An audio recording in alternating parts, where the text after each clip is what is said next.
வண்டி மாட பூட்டி அந்த வாய்க்கா ஓர ஓட்டி ஊரை சுத்தி காட்டி உன்னை கூட்டின்னு போறேன் ஸ்வீட்டி.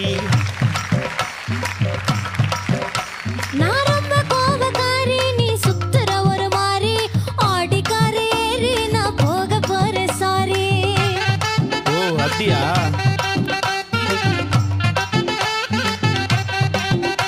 நான் வைக்க மாட்டேன் தாடி, நீ வேணா எனக்கு போடி. இந்த மாமாவை தான் தேடி உன் தங்கச்சி வர ஓடி.